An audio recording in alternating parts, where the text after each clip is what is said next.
Hey guys, thank you for tuning in. There's one thing that I never realized I have not done yet throughout my Facebook and Instagram and YouTube. So I've never actually introduced myself. I've never given you guys a little bit of my background. So I wanted to start by saying there's definitely a lot of assumptions about my background. It's actually kind of funny in the acrobatic community. I tend to be viewed as a lot more of the only the standing or the cheerleader, which it's not too far off. But I wanted to give it a little more background about who I am and what I actually do. So I actually started as a gymnast. Is I had an athletic background before gymnastics, but gymnastics was really the thing that stuck with me for as long as it has, and it's been whew, uh, almost 20 years. Almost 20 years of gymnastics. Up between, I'll say like 15 to 20 years is a safe thing to actually say. So I started gymnastics when I was 21, and I was coaching and learning at the same time. There was a concept of the gym of you can teach you can teach a sport of gymnastics, but to have the want to teach somebody else, that's more of a personality trait. It's more of a purpose in life, stuff like that. So I just had some brilliant coaches as my mentors over the years, and I can't contribute that to just one person. So so much of my background is within gymnastics, boys, girls, beginner all the way through level 10. Although I didn't coach level 10 or even up to level 7, I definitely got to spend time with them and seeing how every skill progresses and got to ask them a lot of questions. So I can coach up to a high level. I just don't have that many opportunities to. And quite frankly, I love coaching basics a lot more. The idea of take somebody who has no clue what's going on and help them teach the body what to do and communicate something that is a different language entirely and have them understand the entire idea. I just love teaching beginners. It's not that you have a clean slate per se, but it's more along the lines of if you can communicate something that seems complicated into something simple, then that's a demonstration of your understanding of that's a demonstration of your understanding.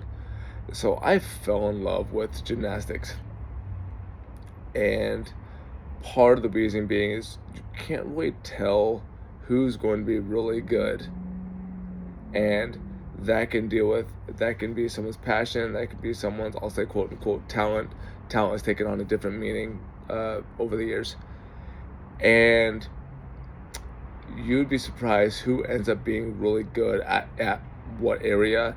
And the height part of it is, as far as I understand, it's a lot more coincidental, and quite frankly, sometimes shorter people do have an easier time with the sport. Kind of one of those. If you are gymnastics about being strong for your body. If you're continually growing, that means you need to gain more strength for that additional body. That's pretty much it. So you almost need to work twice as hard to maintain versus the person that stops going at a certain point. They'll keep getting better. So that's part of that. So that was my gymnastics career, and that's kind of how it never stopped being a part of me. From the gymnastics component, I started going to cheerleading open gyms. I met one I met one guy that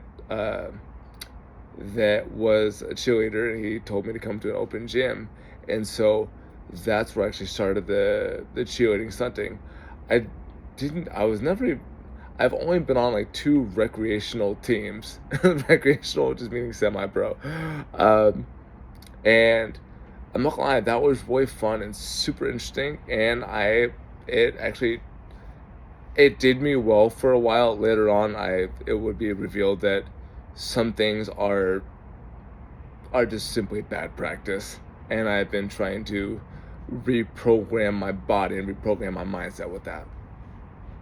So from gymnastics into cheerleading, and then oddly enough, at I went to go work for a cheerleading gym, teaching them to tumble, and I met a gentleman there who was a cheerleader, did coach cheer tumbling, but his career uh, brought him more of the circus path, and he discovered that, well, he would ask me if I wanted to do a handstand on his hands. I'm like, you know what, why not? I do handstands on parallel bars and handstands on rings, and that's probably,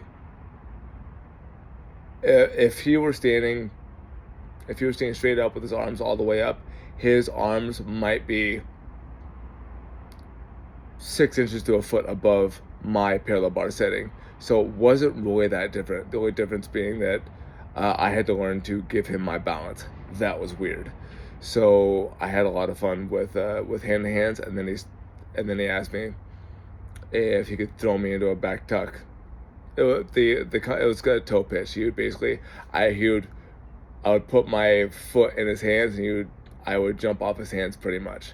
So the gymnastics component of, I know how fast I can flip, and I know when to flip, and I know where the floor is.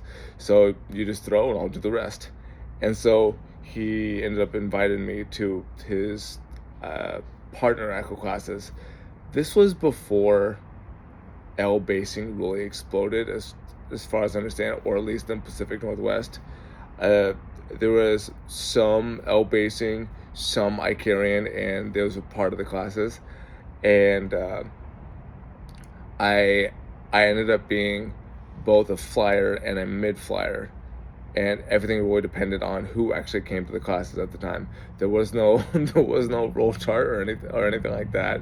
There was just who came to the class, what skills can we actually do, and that was quite interesting. And from there, it kind of took off. For a little while, I was a lot more of a flyer, so I'm not gonna lie, that was pretty fun and very interesting. And uh, yeah, that was a whole different lifestyle, being with the circus community. It's very different going to the circus versus being the circus. So uh, after I stopped kind of coaching a bit, I actually finished off a bachelor's in physical activity and exercise, and I just really liked working with the body quite a bit, and so I decided to get my fitness certification, so to be a personal trainer. It's really more basic stuff, and that was working in a weight gym was much different than working in a gymnastics gym. That was for very certain, much different demographic.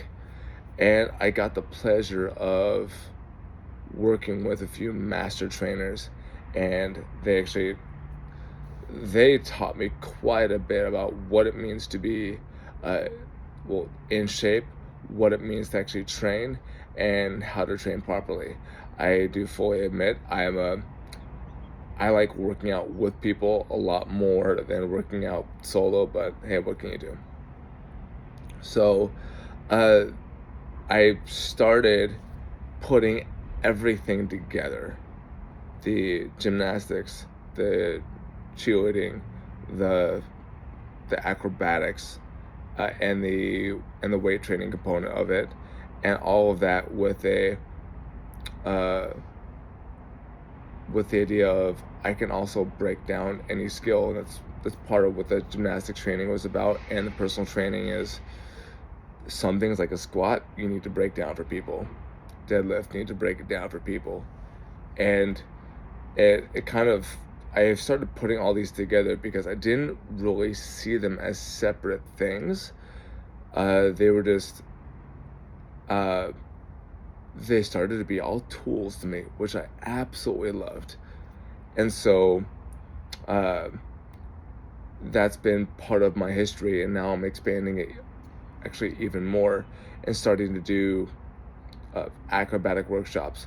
I still do personal training for people, and it doesn't matter what they're actually working with. Most of my people are either, are actually, my demographic right now is probably 50 years and up, and all I'm doing is helping them move easily again, and also letting them know that age doesn't matter as much as we think it does. Sometimes it's not age, sometimes it's just been lack of maintenance while aging. And I firmly believe that. Yes, genetics and lifestyle play a role, but there's other components to it. So yeah, I wanted to make this video and giving people an idea of what my background actually is, because I didn't realize how much it was actually unknown, and I never really knew how to put it in words, at least in chronologically place to make sense. I can always state the numerous things that I do, but when you have 15 to 20 years of things going on, then it's hard to summarize all of that. So one big thing that I'm doing now is taking everything that I've learned, especially in the communication component, and trying to become a better practitioner, as in being able to demonstrate things myself, and kind of making sure that I always practice what I preach, stuff like that, and also helping people a lot more, taking these beautiful skills that seem so complex and breaking them down to the simplest components. So I kind of want to make as many people successful as possible, and that's where I feel good, both in self-development and the development of others. And I absolutely love it. This is where I've been needing to be for a while. So I definitely love doing these workshops that I put together myself. I contact people myself, and I do all the lessons, plans, stuff like that. And I do have some partnerships with people that are going to actually help me coach these, just because there's some things I simply don't know, but I know people who know those areas extremely well. I decided to make this video kind of on a whim, and at some point in time I'll add a bit more to this. But yeah, thank you for sticking with me, and thank you for listening. All right, love you all, appreciate you, and hope to see you at a workshop. And quite frankly, if you want some one-on-one help, simply let me know.